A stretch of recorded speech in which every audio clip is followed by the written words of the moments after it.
I had a friend who I was talking to on another podcast, and I love the way he phrased it. He said, they own the problem, but you own the solution.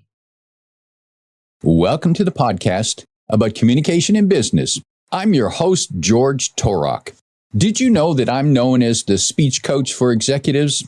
That's because I help business leaders deliver the intended message for greater success. And we do that through one-on-one coaching or group training for the team. On this podcast, you will hear from communication experts from around the world with their advice and insights to help you deliver your intended message. My guest today is Bill Shander.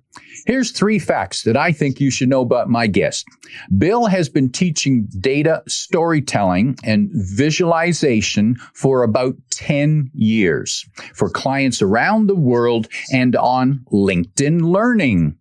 2, he just wrote and published his first book, Stakeholder Whispering, Uncover What People Need Before Doing What They Ask. Now that we're going to probe into.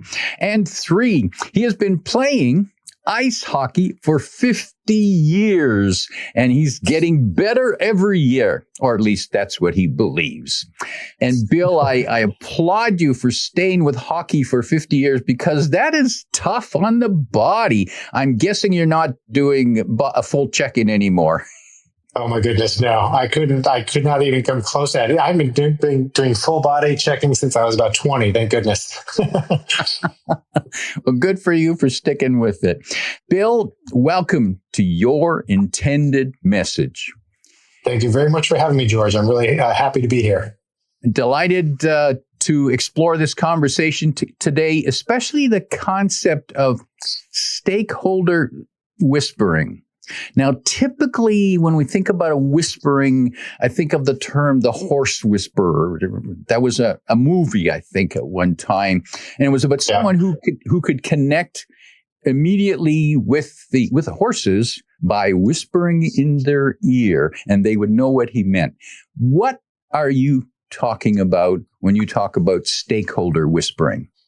So the basic idea is this, and I love the name of the podcast, Your Intended Message, because that implies that you know what your intended message is and what you're trying to get across, which is the first step. And we sort of take that as a given. The premise of the book is that, first of all, stakeholders often don't know what their intended message really should be and why and what their audience actually needs from them. And so it's figuring that out. And the whispering part is when we're working with our stakeholders, helping them do whatever they're doing, we have to sort of work with them like a horse whisperer, sort of whisper in their ear and really figure out with them in a collaborative way what they really should be doing and why. So it's that it is that communications aspect of how we work with our stakeholders to help them figure out what they need so that we can deliver against that. And you're right. I run into people often who don't seem to know what their intended message is, what they're actually trying to say. And I'm sitting there thinking, so what's your point? What's your point? Where is this going? And they don't know. What have you discovered? Why does that happen? Why do people start yapping before they know what they want to get across? I think a big part of it is that we work in, essentially an automated way. So like the simplest example is, I used to do web design and development many years ago. And I'd be designing a website and someone would come along and say, make the logo bigger, make the button blue. And, logo bigger, I get. It's like, okay, well, you want your brand to stand out more, fine. But why should the button be blue? Well, because I just want people to notice it and to click on it. Okay, so that's what you really need is you want people to click on the button more.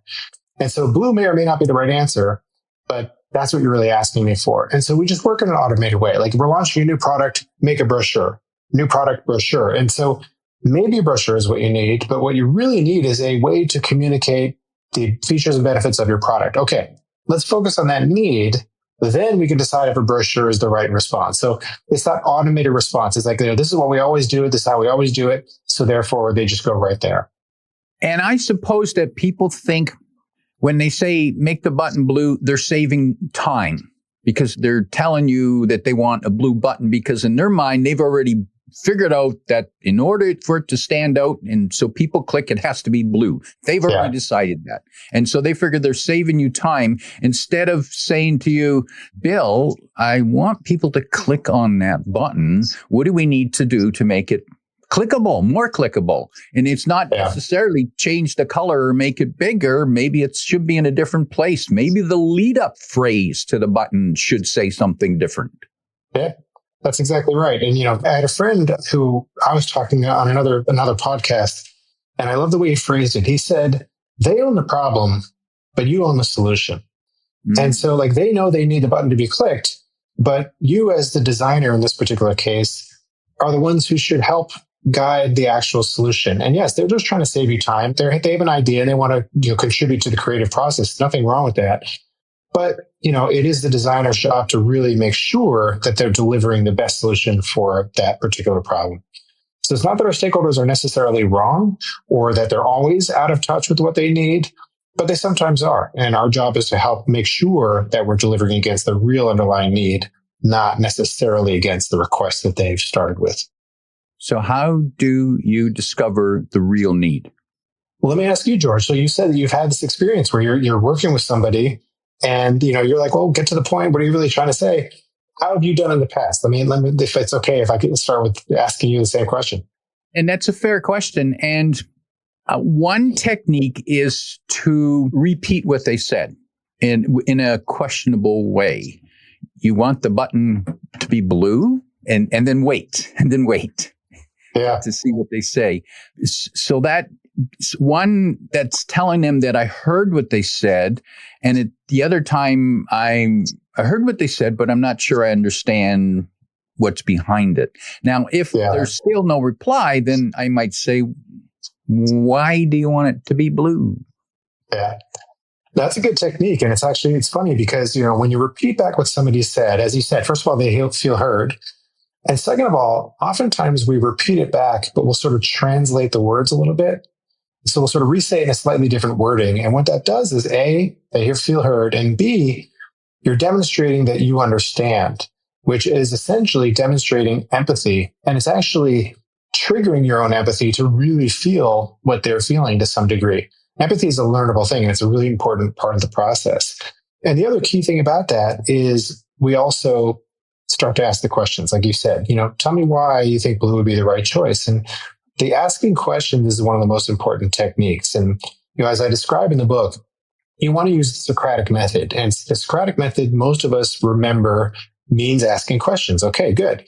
But what most of us forget or never even learned about the Socratic method is that it's not asking questions in order to get the answer so that we can learn. That's part of it. But the Socratic method is actually, I ask you questions in order for you to learn. When you're stakeholder whispering, you're not just learning yourself, a one-way street coming back to you. It's a two-way process. When I ask you questions, you're going to learn from me as well. And so essentially, I see my job when I'm doing stakeholder whispering is I'm helping to guide my stakeholders to discover for themselves what they actually need. It's like therapy. I'm helping them dig deep into their own subconscious to figure out what they're really trying to do. Because then together, we'll figure out the best way to do it. And Bill, I'm thinking of a conversation I had recently. Well, I was talking with a marketer and they said they do masterclass. They do master classes. And I said, what do you mean by do? And what do you mean masterclass? And so it turns out that he was talking about that they would produce a webinar. Oh, now I get it. Because when you say do, I don't know what that means, do. That's something that's on the lawn in the morning. Yeah. Well, it's actually a really good point. And it's something I talk about in the book also is that most of this is a job of constant translation. It is. It's constantly saying, okay, you said do. What do you really mean by that? When you said masterclass, what do you really mean by that? Because, you have to sort of get down to the basics. We use jargon and, different words that mean different things. And let's really dig into that. And it also brings up a second technique that I talk about, which is something I call chunky segmentation. And the basic idea of chunky segmentation is exactly what you just described. So they said literally, I do master classes. Okay.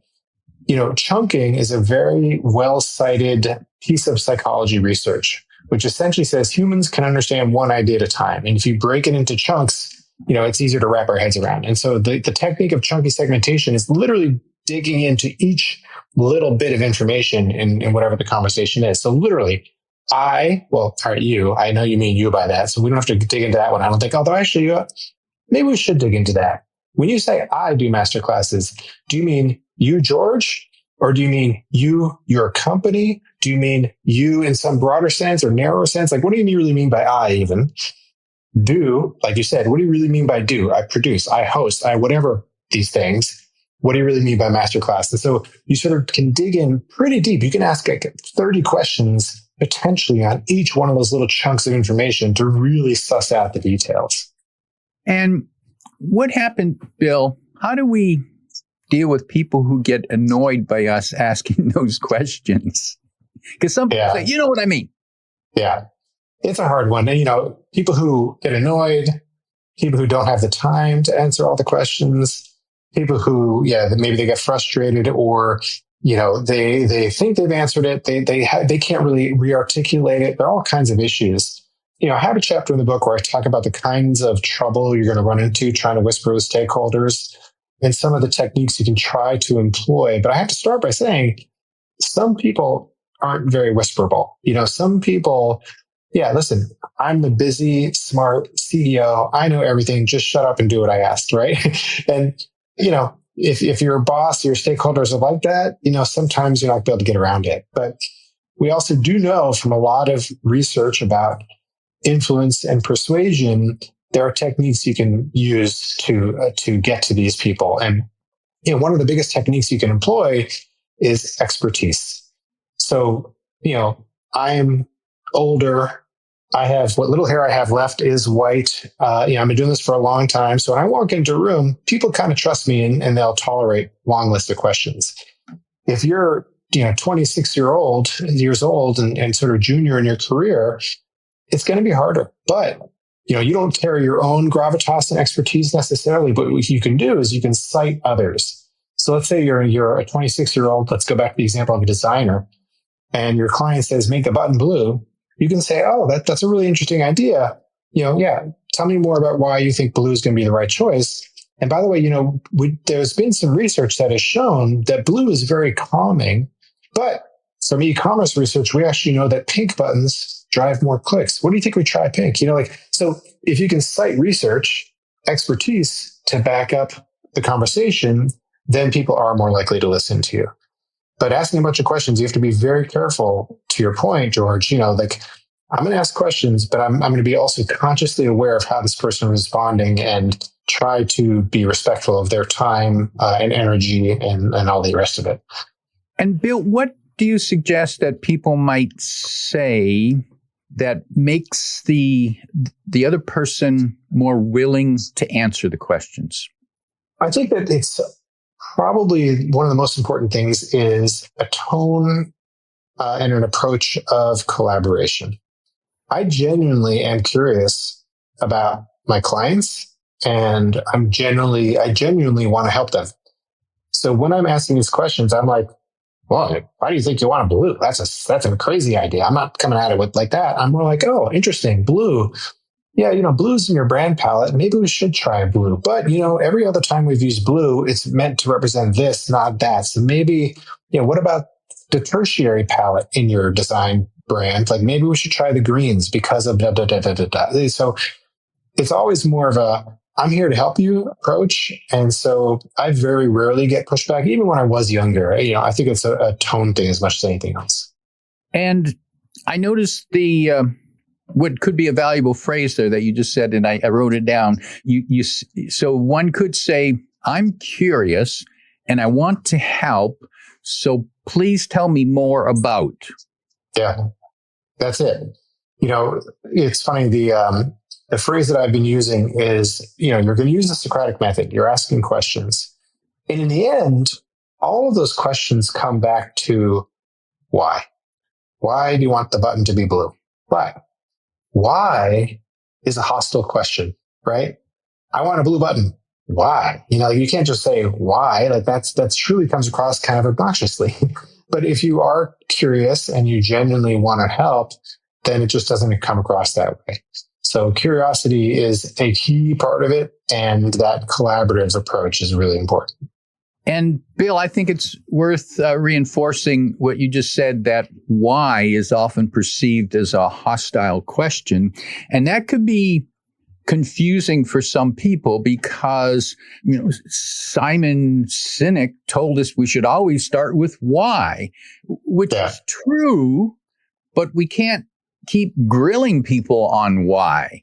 So how do we find out why without saying the word? Yeah.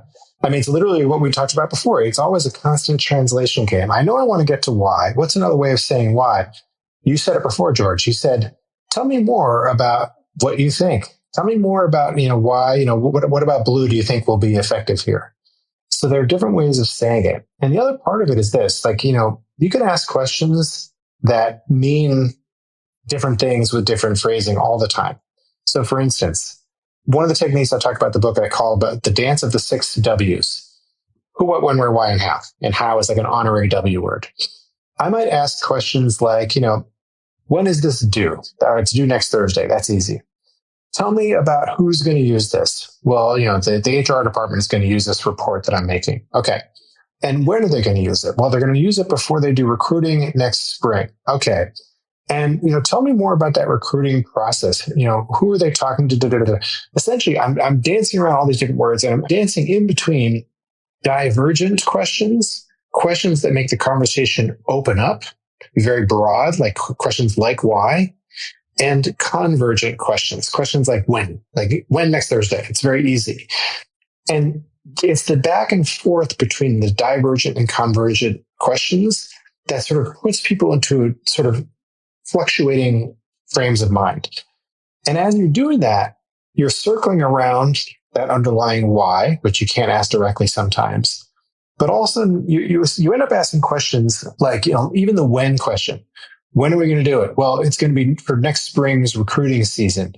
That's also simultaneously a who question, because it implies, it's when we're recruiting next spring college graduates. So it's for college graduates or audience again. So I just answered a who again. And so sometimes you're answering a different question than you asked to get to your original point, George. You ask why by asking, tell me more. You ask who by saying when. And so it's this constant keeping the mind flexible and moving in different directions that'll eventually get your stakeholder to say, oh, wait, yeah, hold on. It's all about the college graduates. That's the real point of what I'm doing right now. I just answered a who and you didn't even ask me who. And then suddenly they'll say, I never thought about it that way. Yes, I'm seeing something I didn't think about before. And that's like that aha moment when you realize you're about to make a breakthrough to the true underlying need that you're trying to get to. And Bill, it seems to me that when you're asking those questions, it's like you're trying to roll a video inside your head to see the situation. And so it's cloudy at first, and you're trying to add pieces of the video in your head as you ask these questions and fill in the blanks. Is that fair to say? It is fair to say. And what's interesting is you said it's cloudy at first, which I think is true. Although interestingly, the stakeholder doesn't think it's cloudy at all. They think they need a blue button, or they think they need that HR report. They don't think it's cloudy. You realize that it probably is cloudy. And the Socratic method, what Socrates said, the goal of the Socratic method was to push the respondent, the person they're asking questions of, into a state of aporia. Aporia is a Greek word, and it means a state of puzzlement. So in other words, the goal of the Socratic method is to make it a little bit cloudy. It's actually to add a little bit of, wait, hold on. Wait a second. I never thought about that way before. You're sort of creating a moment of slight disruption from which they can emerge with the actual insight. So you're pushing them into the clouds a little bit as part of the process. You're not deliberately trying to confuse anybody, but you're trying to get them to think from a new perspective and see things in a new way. And so when you are able to push them into that state of puzzlement or cloudiness that allows them to say, oh, exactly that. Oh, I never thought of it that way. Oh, I see what it could mean. Let me help clarify that. Yeah, So exactly. They're going through that self-learning process. 100%. It's like therapy, and therapists, cognitive behavioral therapy, one of the key parts of the process is the Socratic method. So George, let's say you come into therapy and you say, you're talking about some trauma you had as a child.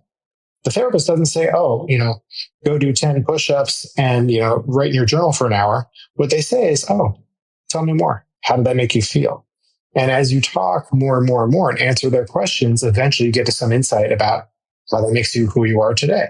So you're discovering for yourself what's going on in your life. And that's what this process really is. That you're guiding them to self-discovery, just to fill in that movie in their own heads. How important are the visuals?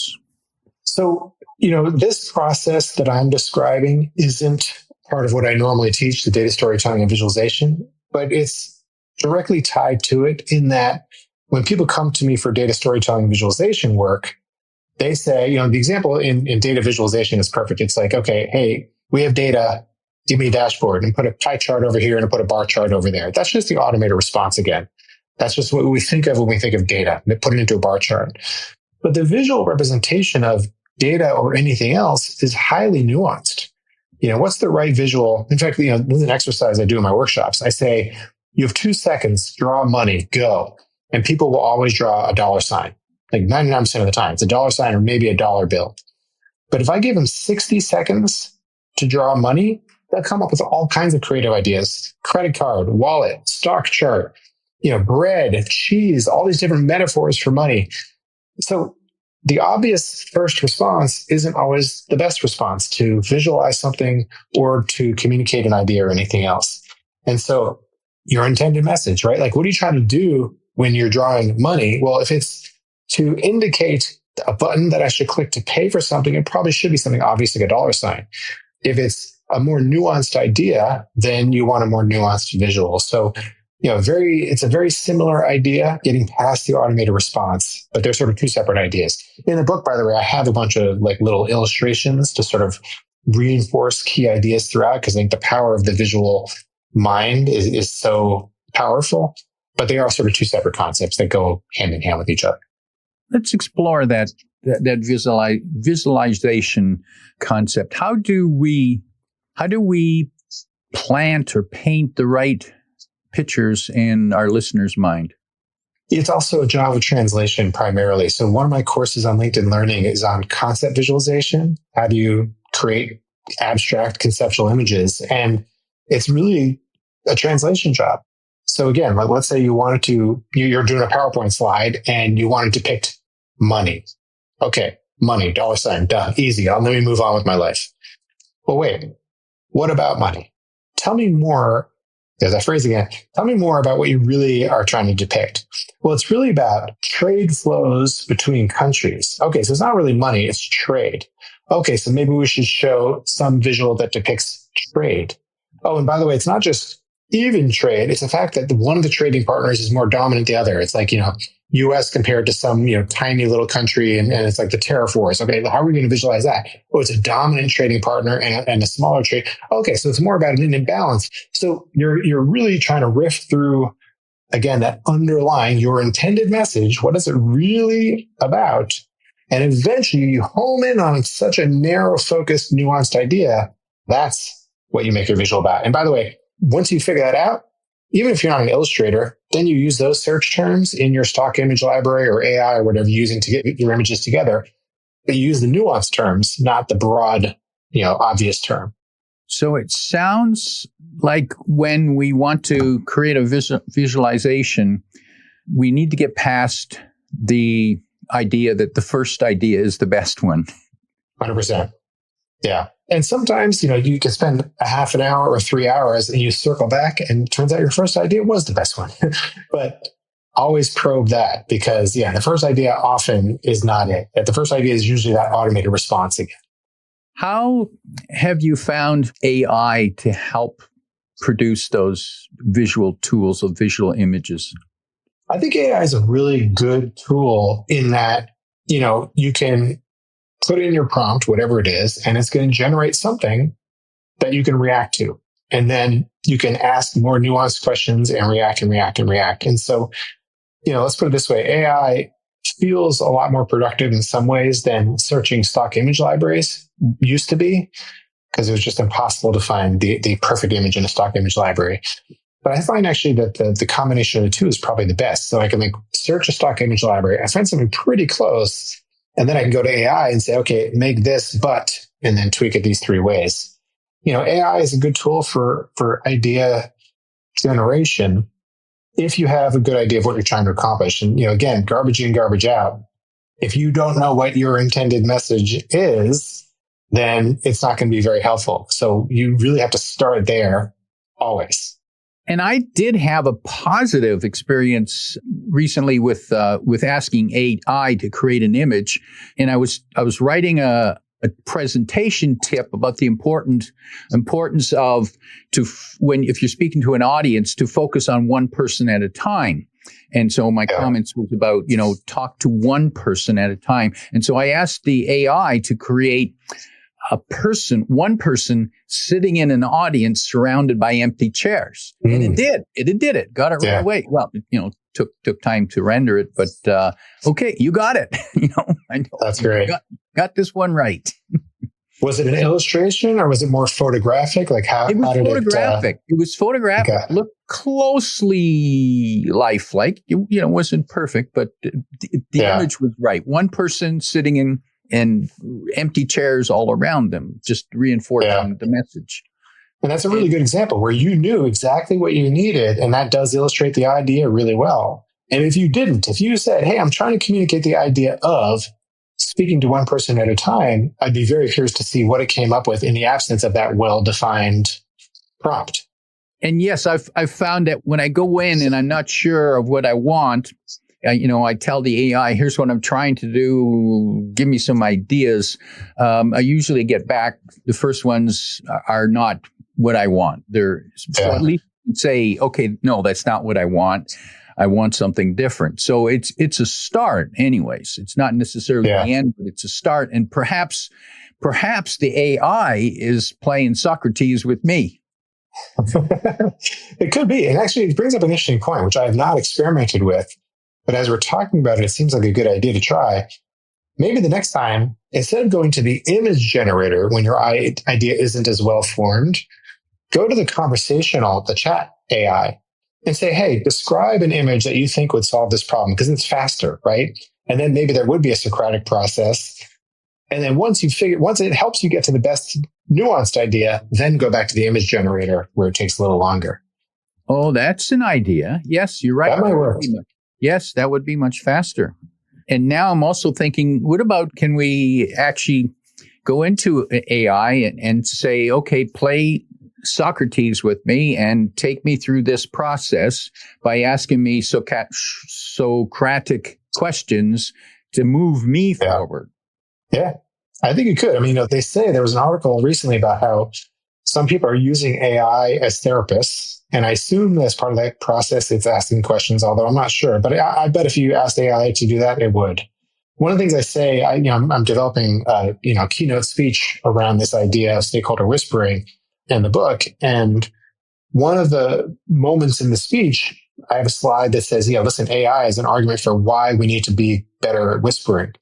Because, you can just ask AI to do something and it'll execute on it like a good worker should. But if we're supposed to push back a little bit and make sure our stakeholders are really asking for the right things, that's something that we can do that AI is less likely to do well today. I think tomorrow or a month from now, that may no longer be true. But I think that humans are better currently at asking unexpected follow-up questions. The kinds of follow-up questions that might make someone go, whoa, wait, hold on. Yeah, I never thought about it that way. And that may not be true. Or certainly may not be true for long. So that would be something good to test. I think your idea is right, George. And Bill, do you suggest that we practice on ourselves by asking ourselves questions about our motivation and our messaging so that we become more comfortable and then more ready to ask someone else? Always. And not just to prepare for working with others, but essentially you should constantly be questioning everything you do. The fact is, we know from psychological research that we are driven by our subconscious pretty much at all times. We're not actually, humans aren't very good at reasoning or really thinking things through. And so if everything is being driven by my own subconscious, like I'm designing something, making a visual, whatever it is, I'm making big blue buttons because that's my first thought. I should probably question that just like I would question it with a client. So yes, do it for your own work and do it in order to help you get better at doing it with stakeholders. And Bill, for people who are interested in your book, and you can find that link to the book on Amazon in the description below, who is that book best for? Who will get the most of it? What will they get? What I've been saying is that it's really for all knowledge workers, honestly. I don't care. Obviously, like designers, it's an easy example, and designers mostly know that people ask for blue buttons, but they want more clickable buttons. But you're in HR, you're in IT, you're in finance. I don't care what you do. Any knowledge worker, you have stakeholders asking you to execute on tasks, and you should be really figuring out what those tasks should be. So it's truly for anybody. But certainly in the category of like knowledge workers, people who are working on computers, reports with data or otherwise, and sort of generating knowledge content for their stakeholders. And Bill, as we prepare to wrap up, assume that you could sit down with a team leader and whisper in their ear 1, 2, or 3 pieces of advice that would help them build better communication among their team. One thing would be hire stakeholder whisperers. Hire people who will push back against you and your colleagues and everybody else, because you want a team that is adaptive and creative and trying to do the best for the organization, not just simply doing what they're told. You don't want order takers around you. 2 is to realize that you, leader, are a stakeholder in one moment. You're asking your people to do stuff for you. And the next moment, you're reporting to your bosses. You're also, sort of need to become a stakeholder whisperer. So push back yourself, sort of play that same role. And number 3, I think that one of the most important things is what we just talked about a moment ago, which is that we all have to acknowledge that our stakeholders often don't, 99% of the time, honestly, don't know what they really need.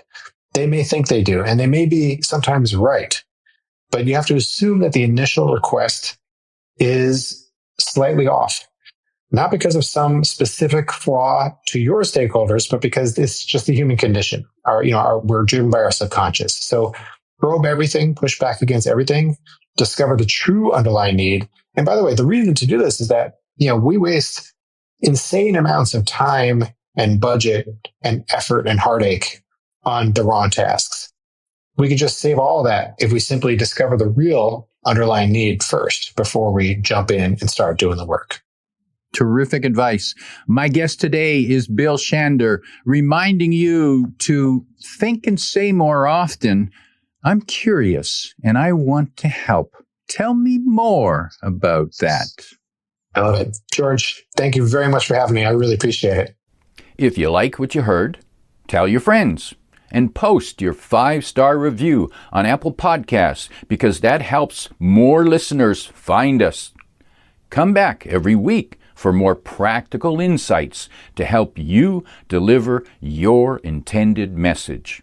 I'm your host, George Torok.